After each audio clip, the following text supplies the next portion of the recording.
नमस्कार दोस्तों, मैं राजू वर्ड चैनल से विद राजू में आप सभी का स्वागत करता हूं। तो हम लोग पढ़ रहे हैं वर्गमूल एवं घनमूल। तो उसमें हम लोग कॉन्सेप्ट लगभग सब पढ़ ही चुके हैं। अब हम लोग क्वेश्चन लगाना स्टार्ट किए हैं। उस क्वेश्चन में लास्ट क्लास में हम लोग उस पर बेस्ड कुछ क्वेश्चन किए थे।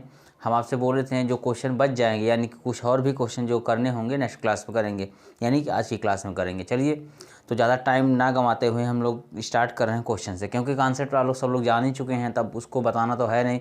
और भी जब हम क्वेश्चन लगवाते हैं उसमें भी हम कुछ कॉन्सेप्ट आपको बताते जाते हैं, यानी रिवाइज करते जाते हैं। तो चलिए हम लोग स्टार्ट करते हैं क्वेश्चन से ही तुरंत। पहला क्वेश्चन है, क्वेश्चन एक संख्या के वर्ग में से 20 की घात 3 घटाने पर एक संख्या के वर्ग में से 20 की घात 3 घटाने पर क्या बोल रहा है, 4321 प्राप्त होता है। वह संख्या क्या है? 4321 प्राप्त होता है,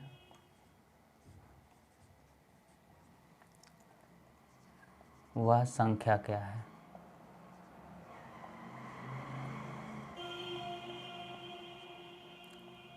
देखिए क्वेश्चन क्या है, कुछ अलग नहीं आएंगे। आप लोग जो पढ़े हैं उसी में से क्वेश्चन आएंगे। बस क्वेश्चन का क्या है, कभी कुछ घुमा के पूछेगा, कभी कुछ घुमा के पूछेगा।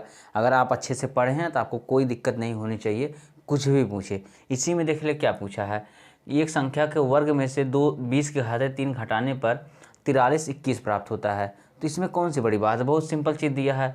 आप मानिए कोई भी संख्या मान लीजिए एक्स मान लीजिए जो संख्या है। चलिए हम क्वेश्चन पढ़ रहे हैं, इसके बाद आपको हम लगा के दिखा रहे हैं। क्या है, एक संख्या के वर्ग में से 20 की घात 3 घटाने पर 4321 प्राप्त होता है। वह संख्या क्या है? मान ले रहे हैं हम माना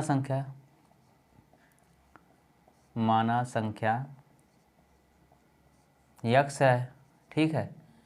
अब ये संख्या x मान लिए, तो क्या बोला है, उस एक संख्या के वर्ग में से 20 की घात 3 घटाने पर इतना प्राप्त होता है, यानी इस संख्या के वर्ग में से, यानी x स्क्वायर में से 20 की घात 3 घटाने पर मिलता कितना है, 4321। ठीक, ए मिला हमको। चलिए यहाँ तक हो गया। अब आप क्या करेंगे, x square is equal to 4321 plus, ये उधर जाएगा प्लस हो जाएगा ना, 20 की घात 3, यानी x square is equal to 4321 plus, देखिए 20 का क्यूब क्या होता है, 8000 होता है। कैसे हो गया, क्योंकि 2 का क्यूब आप जान 8 होगा, और बाकी यहाँ पावर 3 है तो 3 जीरो बढ़ा देंगे, देखिए 8000। ठीक है, आप इसको जोड़िए, कितना आएगा, 1 2 3 8 4 12, यानी 12321 आ गया। ये किसका माना है, एक्स स्क्वायर का माना आया है। हमको ज्ञात क्या करना है, एक्स ज्ञात करना, क्योंकि हम माने ही यही हैं कि संख्या हम एक्स माने हैं। यानी अब इसको ज्ञात, एक्स को ज्ञात करने के लिए हमको इसका स्क्वायर रूट निकालना पड़ेगा, यानी वर्गमूल। तो वर्गमूल निकालने के लिए आपको हम कई विधि बताए हैं, ठीक है। आपकी मर्जी, आप जिससे भी चाहें उससे कर सकते हैं। चलिए हम भाग विधि से करते हैं, क्योंकि वो थोड़ा आसान लगता है। 12321, इसमें जोड़ा बनाइए, इसमें जोड़ा बनाइए, एक सिंगल बचा, कोई बात नहीं, इसको हम सिंगल ही ले चलेंगे। एक एक एक, इधर एक, यहाँ 2 हुआ, कोई कट गया, ये हो गया 23 उतरे, क्योंकि जोड़े में उतरेगा 23 उतर जाएगा।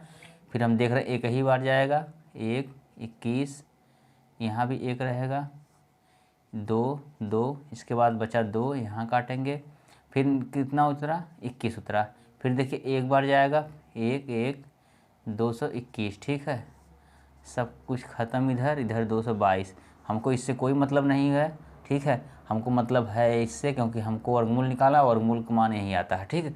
देखिए इतना सिंपल सा था। अब क्या है, x, ये वर्गमूल निकल गया, तो x बराबर क्या हो जाएगा, 111, यानी संख्या ये हो जाएगी, ये जो संख्या पूछ रहा है ए।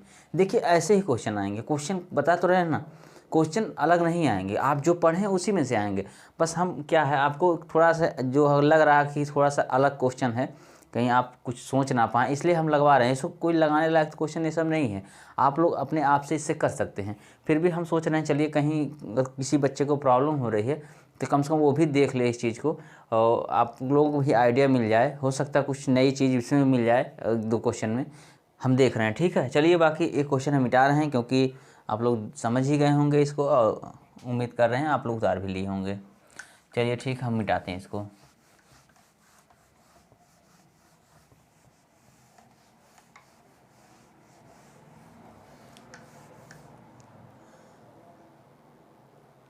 अगला क्वेश्चन क्या है, किसी पूर्णांक के वर्ग को यदि उसके घन से घटाया जाए तो शेषफल 48 आता है, वह पूर्णांक ज्ञात करें। चलिए क्वेश्चन क्या है, किसी पूर्णांक के वर्ग को, किसी पूर्णांक के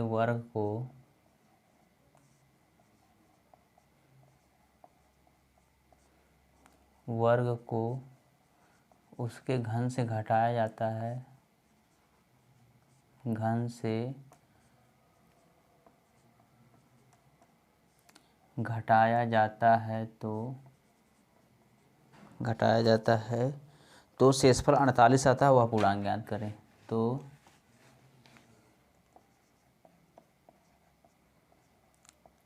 शेषफल 48 आता है तो वह पूर्णांक ज्ञात करें। चलिए देखिए, ये देखिए क्वेश्चन देखने में आसान बहुत लग रहा होगा कि आप जब पढ़ रहे होंगे तो क्वेश्चन आपको देखने में बहुत आसान लग रहा है। देखिए ऐसे ही क्वेश्चन पूछे जाते हैं एग्जाम में, क्योंकि अगर आप एग्ज़ाम देने जा रहे हैं तो बहुत टफ क्वेश्चन नहीं आते एग्जाम में, आते हैं तो काफ़ी टफ हो जाते हैं, लेकिन मैक्सिमम देखते हैं एग्ज़ाम इस तरह के क्वेश्चन पूछे जाते हैं। थोड़ा मतलब आसानी से लग भी जाता है और थोड़ा सोचने में भी लोगों को प्रॉब्लम होती है, क्योंकि आपके पास डायरेक्ट कोई चीज़ वैल्यू नहीं मिलती इसमें। तो यही कारण है इस टाइप क्वेश्चन मैक्सिमम दिए जाते हैं एग्जाम में। चलिए इसको हम सॉल्व करते हैं। क्या बोल रहा है, किसी पूर्णांक के वर्ग को उसके घन से घटाया जाता है तो शेषफल 48 आता है, तो वह पूर्णांक ज्ञात कीजिए। यानी कोई पूर्णांक है, उसके घन में से उसी के वर्ग को घटाया जाता है तो आंसर कितना आता है, 48। वही बात कर रहा है, तो 48 आता है, तो वो पूछ रहा है वह कौन सी संख्या है।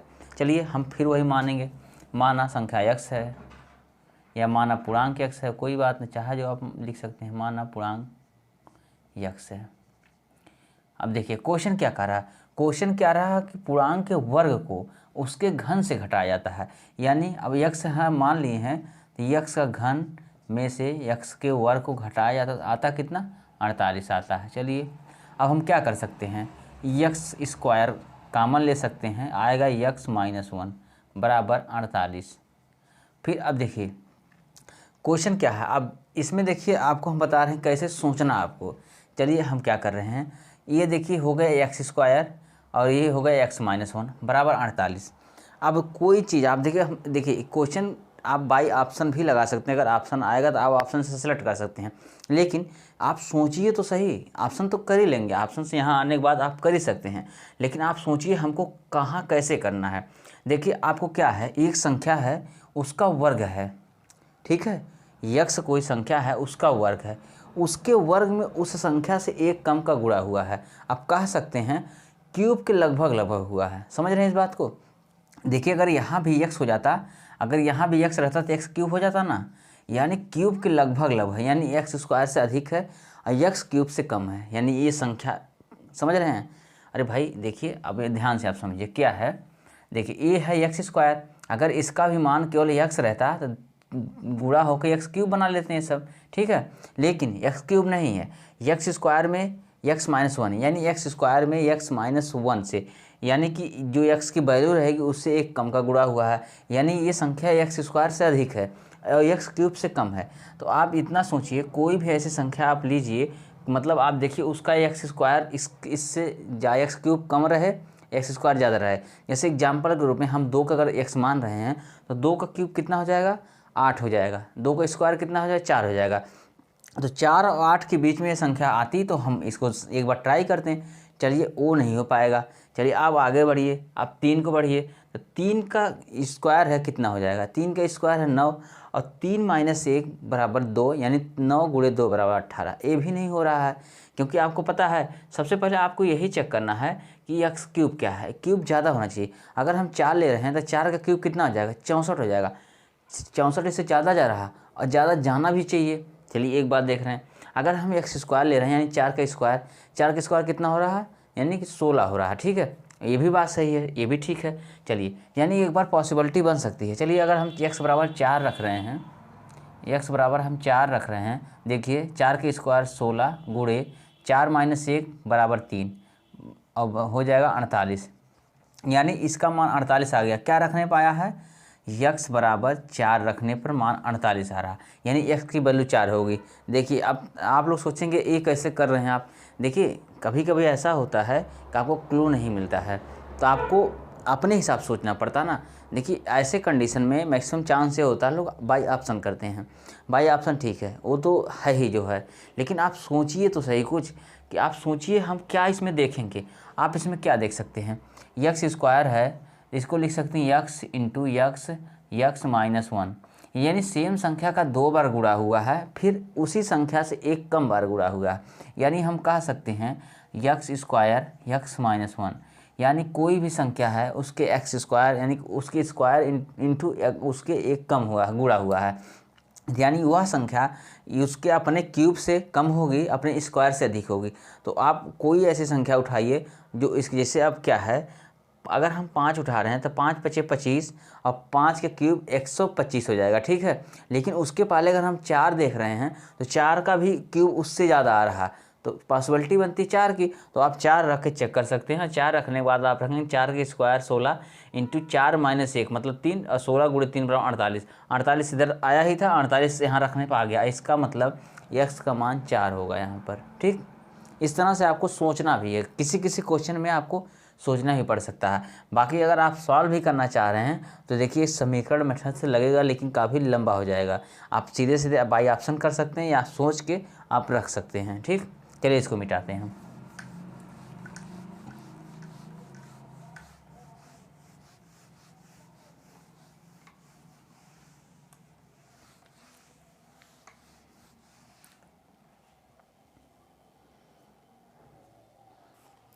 यदि किसी संख्या और उसके वर्ग का योग 182 है तो वह संख्या क्या है। यदि किसी संख्या और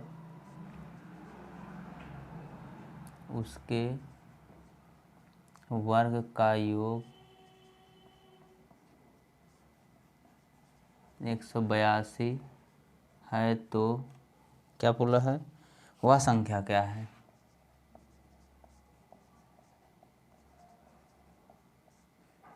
संख्या क्या है। चलिए क्वेश्चन पढ़िए एक बार, फिर हम समझा रहे हैं इसको। है ये क्या बोल रहा है, यदि किसी संख्या और उसके वर्ग का योग 182 है तो संख्या ज्ञात कीजिए। जैसे कि बोल रहा है कोई संख्या है प्लस उसी संख्या के वर्ग का योग 182 है तो वह संख्या ज्ञात कीजिए। अब देखिए आपको मालूम तो नहीं कौन सी संख्या, वही तो आपको ज्ञात करना है। तो आप बेसिक रूल जैसे अभी चल रहे थे, माना वह संख्या यक्स है, यक्स जहाँ पर आप कुछ भी मान सकते हैं, आपकी मर्जी। माना संख्या यक्स है।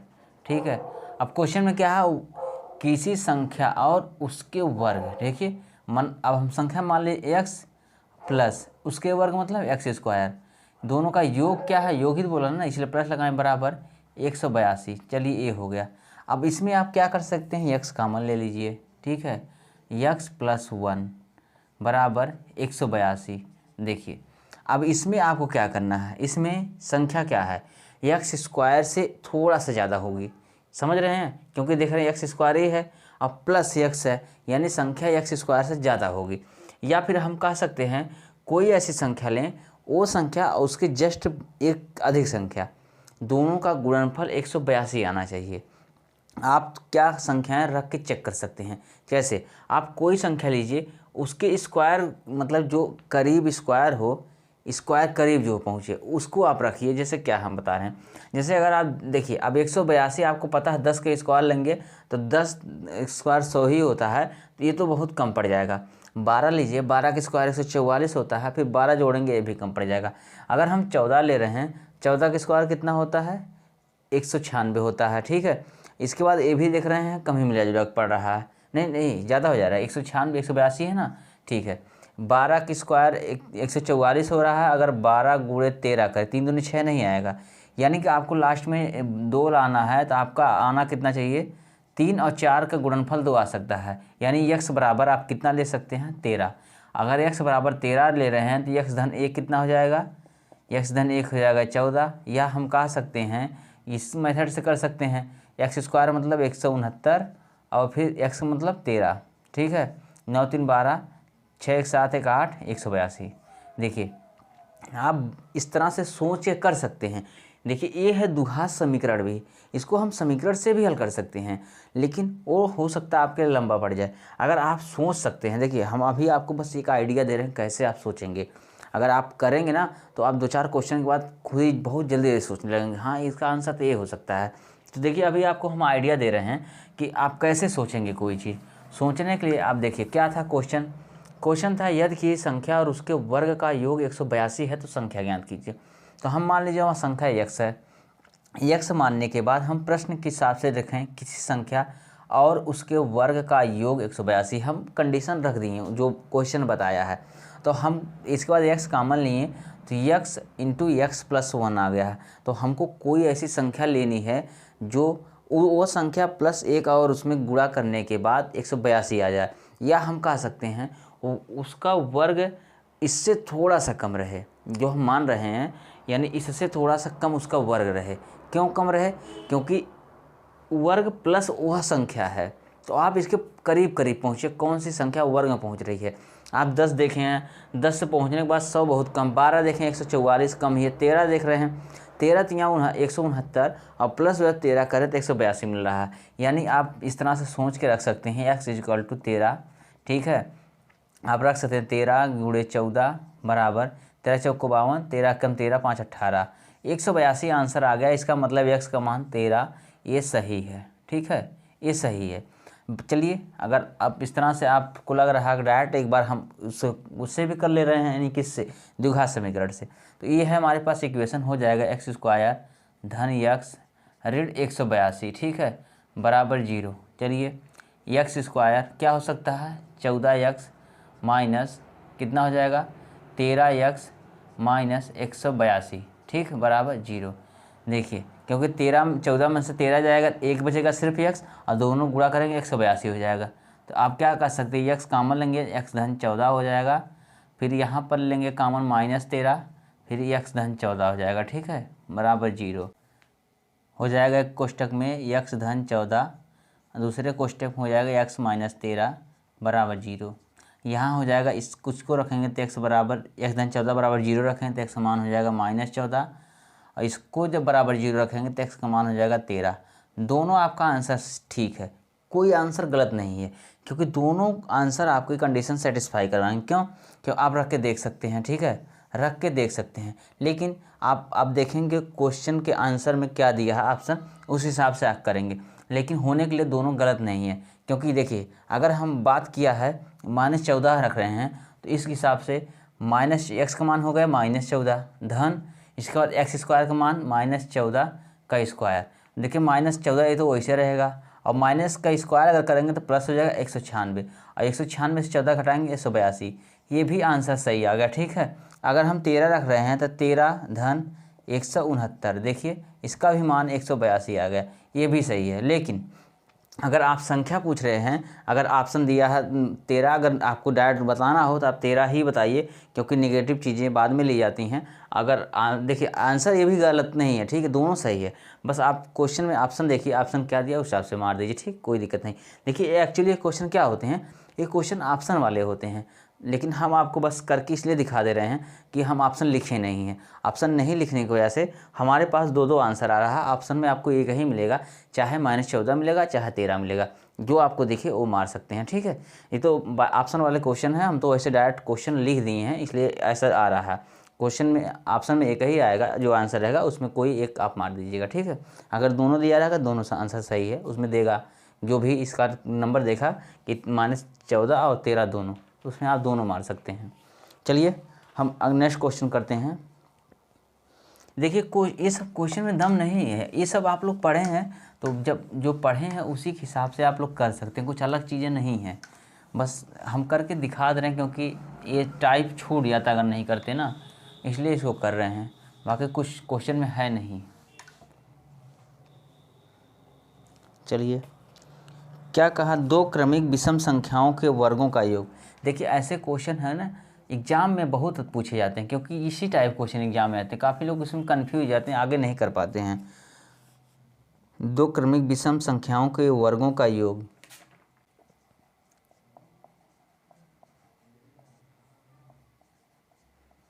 विषम संख्याओं के वर्गों का योग सदा किस वर्गों का योग, वर्गों का अंतर है, वर्गों का अंतर सदैव किस बड़ी से बड़ी संख्या से विभाजित होगा, किस बड़ी से बड़ी संख्या से विभाजित होगा, संख्या से विभाजित होगा, विभाजित होगा। चलिए देखिए क्वेश्चन ये भी ऑप्शन वाला है, ठीक है, आपको ऑप्शन मिलेगा, लेकिन हम क्वेश्चन का फॉर्मेट थोड़ा चेंज किया, बड़ी से बड़ी लगा के, बाकी आपको हम बता देंगे ऑप्शन क्या क्या इसमें हो सकता है, ठीक है। चलिए इसको सॉल्व करते हैं। क्वेश्चन क्या बोल रहा है, बोला 2 क्रमिक विषम संख्याओं के वर्गों का अंतर सदैव किस संख्या से विभाजित होगा। क्वेश्चन ये होगा, लेकिन हो सकता है अगर हम सिर्फ बोलें किस संख्या से विभाजित होगा तो आंसर 1 से अधिक आ सकता है। अगर हम बोल दे रहे हैं किस बड़ी से बड़ी संख्या से विभाजित होगा, हो सकता है तो आंसर सिर्फ एक ही आएगा, ठीक है। चलिए हम इसको लगा रहे हैं। क्वेश्चन पहले आप एक बार फिर से पढ़िए कि 2 क्रमिक विषम संख्याओं के वर्गों का अंतर सदैव किस बड़ी से बड़ी संख्या से विभाजित होगा।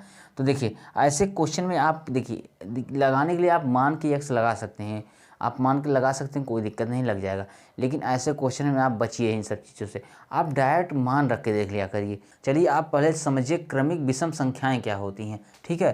तो आप क्रमिक विषम संख्याओं का मतलब समझिए, जैसे क्या है, अगर हम लिख रहे हैं 1 3 5 7 9 11, ये सब क्रमिक विषम संख्याएं हैं, क्रमिक हैं, विषम संख्याएं भी हैं। देखिए अब क्रमिक का मतलब 1 और 3 विषम संख्याएं क्रमिक हैं, लेकिन 1 और 5 नहीं है। 1 और 5 विषम तो हैं, लेकिन क्रमिक विषम नहीं है। क्रमिक मतलब जो क्रम से आए, जैसे 1 और 3 आ रहा है, 3 और 5 आ रहा है, 5 और 7 आएगा, 7 और 9 आएगा, 9 11, इसी तरह आगे बढ़ते जाएंगे, ठीक है। तो ये संख्याएं क्रम से आ रही हैं, इसको क्रमिक विषम संख्याएं बोलेंगे।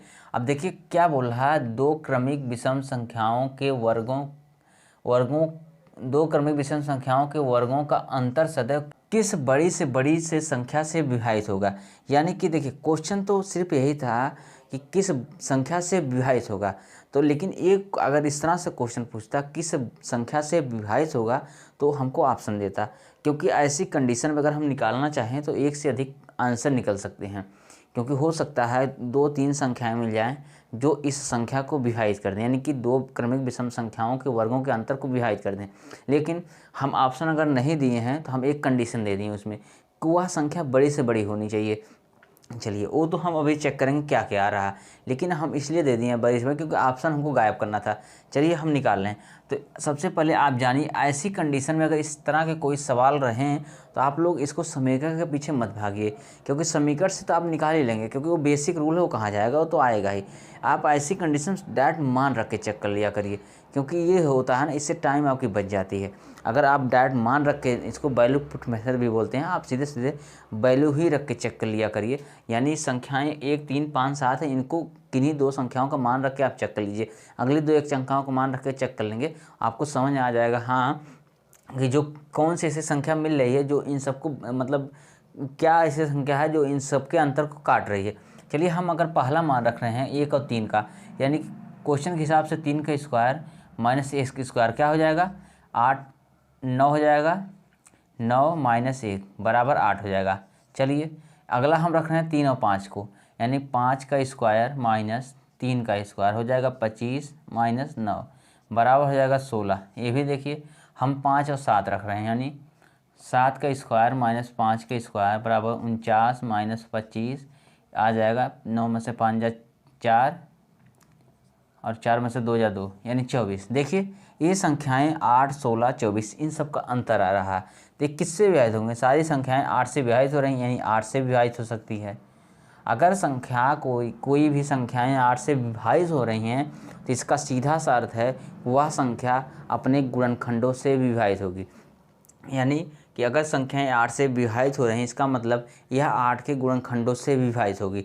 8 के गुणनखंड कितने हैं, 2 हो सकते हैं, 4 हो सकते हैं, यानी ये संख्या 2 4 8 तीनों से विभाजित होंगी। जो अंतर आ रहा है आगे भी निकालेंगे तो भी कुछ ना कुछ आएगा, वो अंतर आएगा ही आएगा, ठीक है। वो जो आएगा वो बात अलग है, आप 3 रख के चेक कर सकते हैं। अगर हम यहाँ नहीं आपसे कहते हैं कि बड़ी से बड़ी संख्या बात नहीं करते हैं तो आपको तीनों में से कोई ऑप्शन मार सकते थे, इसीलिए हम यहाँ क्वेश्चन थोड़ा सा चेंज कर दिए कि बड़ी से बड़ी संख्या लिख दिए, नहीं तो हमको ऑप्शन देना पड़ता, उसमें से हम एक ही ऑप्शन देते हैं आंसर सही वाला, बाकी 3 तो फालतू दे देते हैं। चलिए वो तो हो गया, आप समझिए। तो आपको बस ये जानना है कि ऐसी कंडीशन में आप सीधे सीधे वैल्यू रख के चेक कर लेंगे, आप उसके पीछे नहीं भागेंगे इक्वेशन के पीछे, क्योंकि आप अगर इक्वेशन बना करेंगे वो भी तो आ ही जाएगा, लेकिन वो काफ़ी लंबा हो जाएगा। तो आप बस इतना ऐसे क्वेश्चन में आप सीधे से वैल्यू रख के रखिए और चेक करिए, जो मिल रहा आप उसको तुलना कर लीजिए, हाँ इससे कट रहा कि नहीं कट रहा। तो इसमें देखिए बड़ी से बड़ी अगर हो जाएगी संख्या तो 8 हो जाएगी, यानी 8 ऐसी संख्या है जिससे सभी कट जाएंगे, इनके क्रमिक विषम संख्याओं के वर्गों का अंतर 8 से कट जाएगा। ये बड़ी से बड़ी संख्या है, बाकी कटने के लिए 2 4 से भी कटेगा, लेकिन बात बड़ी से बड़ी किया तो हम 8 को करेंगे। अगर सिर्फ अगर कहता किस संख्या से कटेगा तो जो ऑप्शन रहता उसके अकॉर्डिंग हम मार देते हैं। चलिए ठीक है, चलिए हम नेक्स्ट क्वेश्चन करते हैं, ठीक है।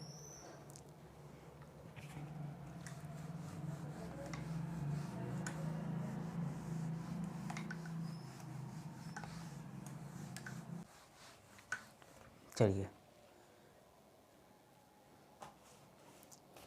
क्वेश्चन क्या है, 10 से कम किसी धनात्मक संख्या का वर्गमूल किन संख्याओं के बीच होता है। चलिए थोड़ा ऑप्शन वाले क्वेश्चन हैं, इनको हम देख रहे हैं। यानी 100 से कम किसी धनात्मक संख्या का वर्गमूल 100 से कम किसी धनात्मक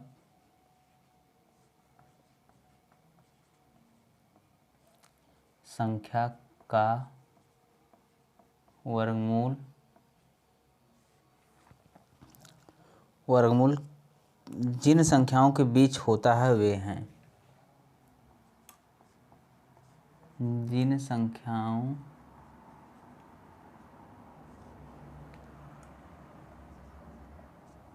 के बीच होता है वे हैं पहला ऑप्शन क्या है, 0 और 10, यानी 0 और 10 के बीच, 0 और 10। दूसरा ऑप्शन क्या है, 0 और -10, 0 और -10। चलिए यही हम तीसरा ऑप्शन कर दे रहे हैं, -10 और 10 और 10। चौथा ऑप्शन हम कर दे रहे हैं -100 और 100। चलिए -100 और 100। देखिए ऑप्शन वाले क्वेश्चन है, पहले आप क्वेश्चन ध्यान से पढ़िए समझिए फिर आप टिक करिए क्या है। बोला है 100 से कम किसी धनात्मक संख्या का वर्गमूल, यानी 100 से कम किसी धनात्मक संख्या का वर्गमूल जिन संख्याओं के बीच होता है वे हैं, यानी संख्या 100 से कम है, यानी 100 तक हो सकती है, 100 से कम है, यानी 100 या 100 से कम जिन संख्याओं का मतलब 100 या 100 से कम किसी धनात्मक संख्या का वर्गमूल क्या हो सकता है। देखिए अगर हम बात कर रहे हैं आपको, हम कह रहे हैं कि अगर ये 25 है तो हम पूछे 25 किसका वर्ग है, आप क्या कहेंगे? 25 अगर आप कहेंगे 5 का वर्ग है, बात ठीक है। हम कहें -5 का वर्ग, क्या ये गलत है? -5 कर हम कहें -25 जो -5 का वर्ग है, ये गलत तो नहीं है। देखिए -5 इंटू -5, देखिए 5 पचे 25 और माइनस माइनस प्लस हो जाता है, यानी कि इसका भी मान पॉजिटिव ही आएगा। तो आप समझिए अब, यानी कि अगर हम बात वर्गमूल की करते हैं तो वर्गमूल हमेशा प्लस माइनस दोनों निकल के आता है। इस बात का आप लोग ध्यान रखेंगे।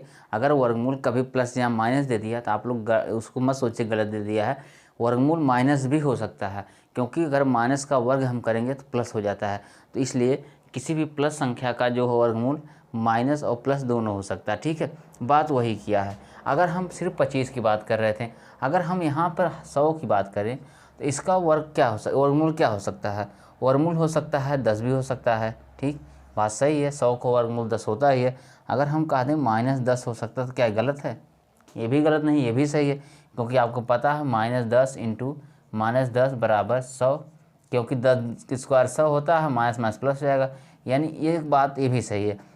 अब हम क्या कर सकते हैं, देखिए -10 और 10 के बीच अंतर कितना है? -10 और 10 के बीच, अरे भाई -10 से लेकर आप 0 तक जाएंगे, -1 -10 -9 -8 इस तरह जाएंगे, फिर 0 पहुँचेंगे, फिर 0 से लेकर 1 2 3 4 फिर 10 तक जाएंगे, यानी इन्हीं संख्याओं के बीच तक हो सकता है। सिर्फ हम 100 की ही बात नहीं कर रहे हैं, यानी 100 से कम तक की बात कर रहे हैं। देखिए 100 से कम किसी धनात्मक संख्या का मान, अब 100 से कम का मतलब आपको पता है ऋणात्मक संख्याओं का आप वर्गमूल नहीं निकाल सकते हैं, यानी आएगा कॉम्प्लेक्स नंबर में, वो बातें अलग है। ठीक है, वो सब चीज़ें अलग हैं। अगर बात करा 100 या 100 से कम तो आप 0 तक ही जाइए, यानी 1 तक ही आइए, इससे नीचे आप मत आइए। इससे नीचे आने का मतलब बात दूसरी हो जाएगी, क्योंकि आप नेगेटिव संख्याओं का सीधा सीधा वर्गमूल नहीं निकाल सकते। नेगेटिव संख्याओं का वर्गमूल होता ही नहीं है, वो आता है कॉम्प्लेक्स नंबर में, वो सब बातें अलग हैं। ठीक है, तो आप यहाँ समझिए 100 से कम का मतलब 100 या 100 से नीचे मतलब 0 या 1 तक आएगा। ठीक है, तो 1 तक या 0 तक आएगा, उन्हीं की बात किया है। उन संख्याओं का जो धनात्मक, देखिए यहाँ बोला भी ना, हम सोचना भी क्या है, धनात्मक संख्या बोला भी है, हमको आगे सोचना भी नहीं, 0 तक मैक्सिमम आ सकते हैं, यानी मिनिमम हम 0 तक ही आ सकते हैं। यहाँ धनात्मक बोल भी दिया, हमको ज़्यादा सोचने की ज़रूरत नहीं है कि वर्गमूल जिन संख्याओं के बीच हो सकता है, यानी 100 या 100 से कम यानी 0 तक का वर्गमूल किन संख्याओं के बीच हो सकता है। अरे भाई आप देख ही रहे हैं, अब अगर 100 है, अगर अधिकतम हम जा रहे हैं 100 है, तो 100 को अधिकतम वर्गमूल क्या हो सकता है? 10 हो सकता है और -10 होता है। अब बाकी संख्याएं इन्हीं दोनों के बीच रह जाएंगी, बस ऑप्शन आपका ये सही हो जाएगा, यानी ये है, यानी -10 और 10 के बीच ही संख्याएं रह जाएंगी, क्योंकि आप पॉजिटिव वाले ले रहे हैं 10 जाएंगे, निगेटिव वाले ले रहे हैं -10 जाएंगे, इसी के बीच सारी संख्याएं हैं बस। अब आपको कुछ नहीं सुना, ये ऑप्शन सही है आपका। चलिए देखिए, आपको हम इतना डिटेल इसलिए समझा रहे हैं ना, ताकि आप लोग भी सोचिए कोई चीज़ कैसे हो सकती है या क्या हो सकती है। आप सीधे सीधे आंसर लिख सकते थे, हम डायरेक्ट बता भी सकते थे, आप तुरंत भी समझ सकते थे। जो चीज़ें हम बताएंगे, अगर हम ये कहते -10 और -10 के बीच आएगा तो आप लोग भी तुरंत दिमाग लगाते हाँ ये बात सही है। लेकिन इतना करने का मतलब ये होता है, आप भी सोचिए इस चीज़ में कितनी चीज़ें छुपी होती हैं जो आप लोग सोचते नहीं, बढ़ जाते हैं आगे। हालांकि आप लोग आंसर तो मार ही देते हैं, लेकिन उस बीच काफ़ी चीज़ें होती हैं जो सोचने लायक होती हैं, एक बार दिमाग में लाने लायक होती हैं। आप लोग नहीं लाते हैं, बढ़ जाते हैं, तो आप कम से कम उन सब चीज़ों को सोचिए। सोचने से देख कभी कभी होता है आपकी सोच ही इतना ज़्यादा हो जाती है कि आप क्वेश्चन देखते ही समझ जाते हैं आंसर ये हो सकता है इसका। चलिए ठीक है, अगला क्वेश्चन कर रहे हैं। आप लोग देखिए नोट्स वगैरह बनाते रहिए, ठीक है, नोट्स वगैरह बनाते रहिए, क्योंकि काफ़ी चीज़ें हो भी गई हैं। लगभग 30-32 क्लास तो इसकी 30-31 क्लास हो ही गई है, यानी कि मैथ की। तो आप लोग उसको अच्छे से देखिए प्लेलिस्ट से, बाकी उसके नोट्स भी बनाते रहिए। चलिए हम आगे अगला क्वेश्चन कर रहे हैं। क्या बोल रहा है, किन्हीं दो क्रमागत पूर्णांकों के वर्गों के बीच का अंतर, किन्हीं दो क्रमागत पूर्णांकों के वर्गों के बीच का अंतर सदैव बराबर होता है।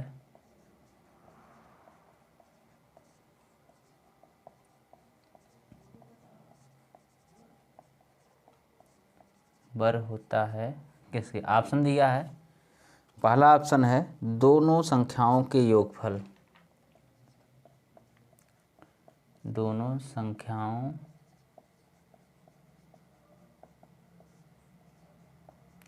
के योगफल।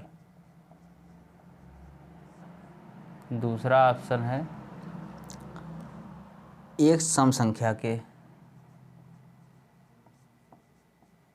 एक सम संख्या के। तीसरा ऑप्शन है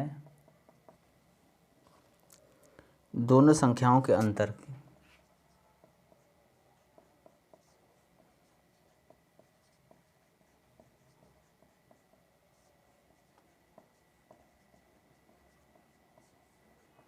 चौथा ऑप्शन है दोनों संख्याओं के गुणनफल।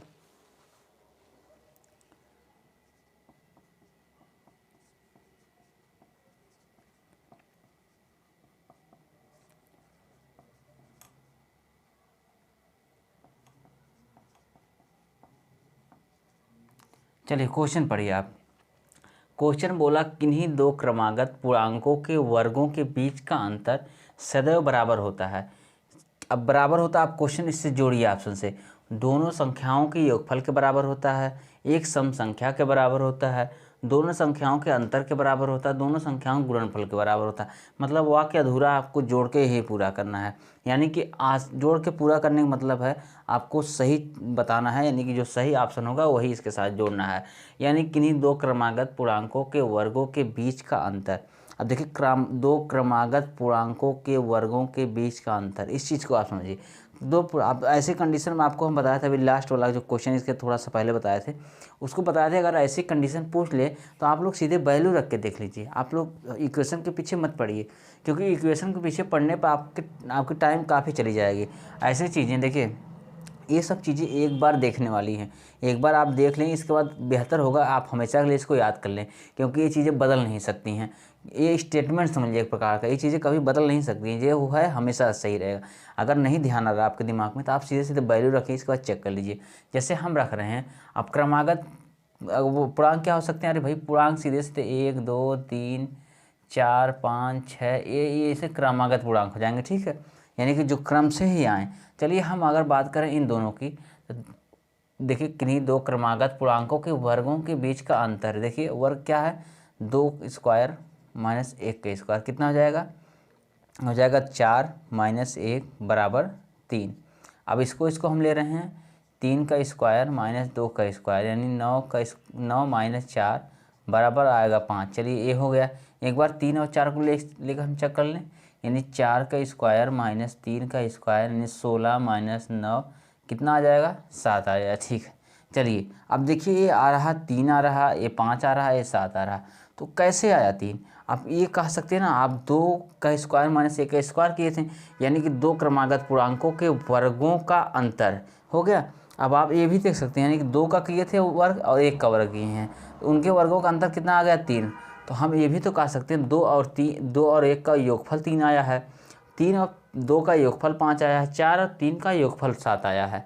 देखिए आप समझिए इस चीज़ को, हम तो उसके हिसाब से निकाले थे ना, दो क्रमागत पूर्णांकों के वर्गों के बीच का अंतर, हम तो ये निकालें, लेकिन हमको रिजल्ट क्या मिल रहा है? नज़रिया बदलिए अपना देखने का। आप तो ये तो इसके अकॉर्डिंग कर लिए, लेकिन अब देखने का नज़रिया बदलिए। अब क्या था, आप देख रहे हैं कि जिनके वर्गों का अंतर कर रहे थे, अगर उन संख्याओं को आपस में हम जोड़ रहे हैं तो वही अंतर के बराबर मिल रहा है।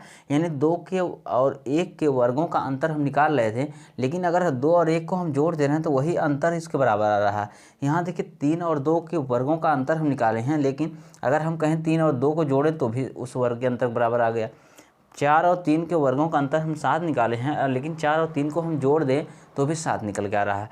यानी कि हम कह सकते हैं दोनों संख्याओं के योगफल के बराबर होगा। देखिए ये ऑप्शन सही होगा, यानी दोनों संख्याओं के योगफल के बराबर होगा। आप देख ले रहे हैं 2 1 3, 3 2 5, 4 3 7, ये चीज़ हो गई। चलिए अगर मान लीजिए ये आपके ऑप्शन में नहीं रहता, अगर ये चीज़ आपके ऑप्शन नहीं रहती, दोनों संख्याओं की योगफल के बराबर रहता, और एक ऑप्शन तब क्या रहता आपके पास? विषम संख्या के बराबर होता, ठीक है, ये भी आप ध्यान रखिएगा, विषम संख्या के बराबर होगा, ठीक है। क्योंकि देखिए 3 5 7, आगे जो भी आएगा हम नहीं जानते क्या आएगा, लेकिन ए आएंगे सब विषम ही आएंगे। तो इस चीज़ का आप लोग ध्यान रखिएगा कि दोनों संख्याओं की योगफल के बराबर होगा, वो तो है ही, अगर नहीं है तो आप इतना ये भी ध्यान रखिए कि दो क्रमागत पूर्णांकों के वर्गों का जो अंतर होता है हमेशा विषम संख्या प्राप्त होती है। इस चीज़ का आप लोग ध्यान रखिएगा।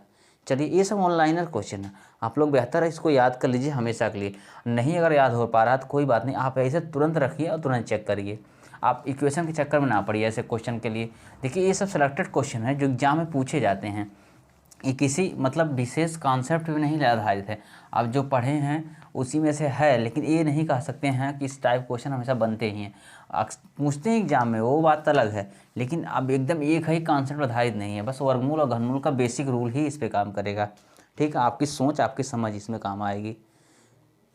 चलिए, अगला हम क्वेश्चन कर रहे हैं। 3 संख्याओं का अनुपात 1:2:3 है। 3 संख्याओं का अनुपात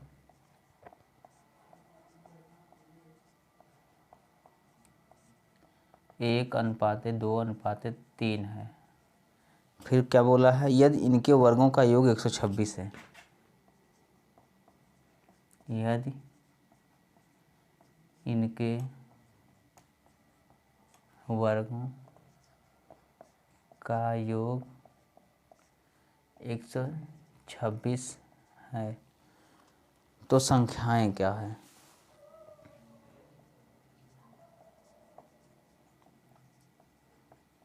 संख्याएं क्या हैं। देखिए, ये सब क्वेश्चन बहुत ही सिंपल है, बस आपको बेसिक रूल से ही चलना है, कहीं कुछ भटकना नहीं है।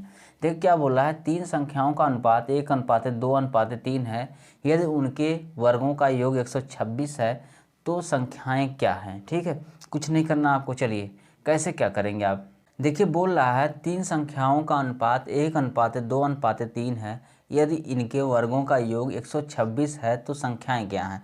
देखिए, इसमें कुछ नहीं है, सबसे बोला है कि 3 संख्याओं का अनुपात 1:2:3 है, तो संख्याएं लिख लीजिए। माना संख्याएं x 2x तथा 3x है। बात तो एक ही है, आप 1:2:3 मानिए, x 2x 3x, आप तीनों में x का गुणा कर दिए, यानी जो अनुपात है एक संख्या में कन्वर्ट हो गया, यानी x 2x 3x। चलिए, अब बोला है इनके वर्गों का योग। देखिए, इनके वर्गों के मतलब x² धन 2x² धन 3x² बराबर 126, यानी x² धन 4x² धन 9x² बराबर 126।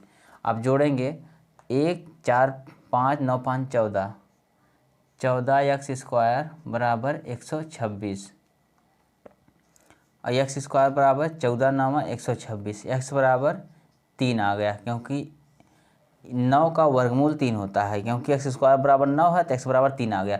अब अगर x बराबर 3 आया, संख्याएं क्या हो सकती हैं, तो संख्याएं क्या होंगी। अरे x बराबर 3 है, 2x बराबर 6 हो गया और 3x बराबर 9, ये है आपकी संख्याएं। ठीक है, 3 6 9, ये हैं संख्याएं। बस इतना सा क्वेश्चन था। चलिए, हम लोग नेक्स्ट क्वेश्चन करते हैं।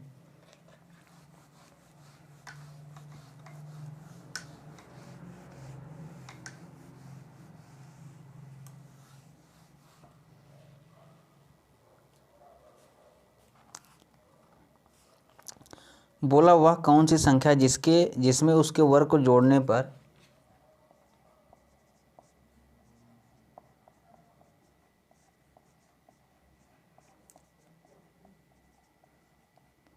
संख्या है जिसमें उसके वर्ग को जोड़ने पर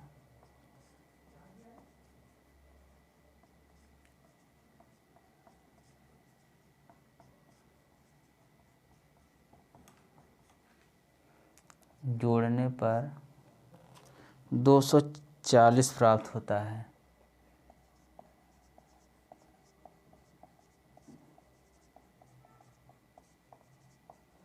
देखिए, इस टाइप क्वेश्चन अभी जस्ट हम लोग इसके थोड़ा सा पहले किए हैं, बस वही क्वेश्चन है इसमें बोला वह कौन सी संख्या है जिसमें उसके वर्ग को जोड़ने पर 240 प्राप्त होगा। तो कह रहा कोई संख्या है, अगर उसी संख्या के वर्ग को उस संख्या में जोड़ दें तो 240 आएगा। तो मान लीजिए माना संख्या x है, माना संख्या x है। देखिए अब इसी x में उसी के वर्ग को जोड़ने की बात किया। देखिए वह कौन सी संख्या है जिसमें उसके वर्ग को जोड़ने पर, यानी उस संख्या में उसके वर्ग को जोड़ने पर 240 प्राप्त हुआ। आप सॉल्व करिए, x का मान लीजिए x धन 1 बराबर 240। बस फिर वही चीज़ आपके यहाँ तक गया कर, यानी कि आपको अब देखिए आपको ऐसी कोई संख्या चुननी है जो जिसका स्क्वायर 240 के लगभग लगभग पास में हो। ठीक है, यानी कि देखिए स्क्वायर प्लस वह संख्या है, यानी स्क्वायर उसके एकदम एग्जैक्ट बराबर नहीं होगा, ना तो उससे अधिक होगा, इसके पास में आप स्क्वायर ढूंढिए। या फिर देखिए आप द्विघात समीकरण से इसे सॉल्व कर सकते हैं, नहीं तो आप सीधे सीधे ऑप्शन देखिए। अगर ऑप्शन देखेंगे तो आप अगर यहाँ आपको ये भी पता है कि लास्ट में जीरो आया है, तो जीरो कब आता है आपको पढ़ाया था नंबर सिस्टम में। जीरो तब आता है जब आप 5 का किसी में गुणा कर रहे हैं, यानी 5 का किसी सम संख्या में या 5 का 2 में गुणा कर रहे हैं। अगर आप संख्या 5 वाली ले रहे हैं तो देखिए 5 तो होगा नहीं सिर्फ, क्योंकि 5 और 6 का गुणा 30 ही हो जाएगा। अगर हम 15 ले रहे हैं, अगर आप x 15 ले रहे हैं तो x धन 1 16 हो जाएगा और दोनों मिलाकर हो जाएंगे 240। देखिए आपको निकालने कई तरीके आप सोच सकते हैं। जैसे हम आपसे बताएं कि पहले आप वह संख्या कोई चुनिए जिसका स्क्वायर इसके जस्ट करीब पहुँचे। ठीक है, वही संख्या चांस बनती है कि वह संख्या हो जाए। लेकिन ये देख रहे हैं लास्ट में जीरो भी आ रहा है, तो आपको हम नंबर सिस्टम में पढ़ाए थे जीरो कैसे बनता है। जीरो 5 का किसी सम संख्या के साथ गुणा करने बनता है। ठीक है, तो आपको पता है सम संख्या 5 से गुणा होना चाहिए, यानी इकाई का अंक 5 होगा और उस दूसरे की इकाई का अंक कोई सम संख्या होनी चाहिए। तो 5 अगर सिर्फ ले रहे हैं तो आप 5 × 6 30 ही रहेगा, यानी 5 के बाद दूसरा इकाई के अंक 5 वाला 15 आएगा। अगर आप 15 ले रहे हैं और 15 × 16 करेंगे तो 240 मिल जाएगा।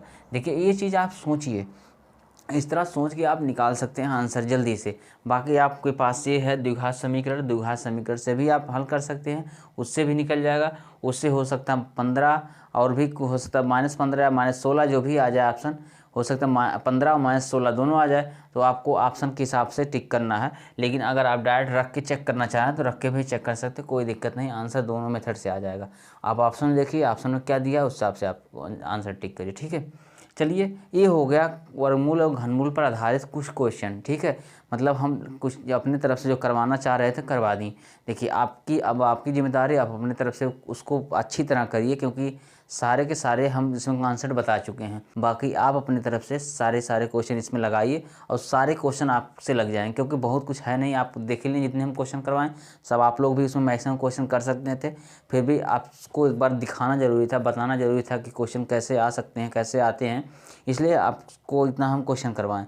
तो आप लोग अपने मन से चाहे जिस बुक से करिए, बस करिए, कॉन्सेप्ट आपका बस क्लियर रखिए। जो भी कॉन्सेप्ट है आप इसकी सारी क्लास बढ़िया से देखिए और उसके समझिए, उसका नोट्स बनाइए और क्वेश्चन सॉल्व करिए।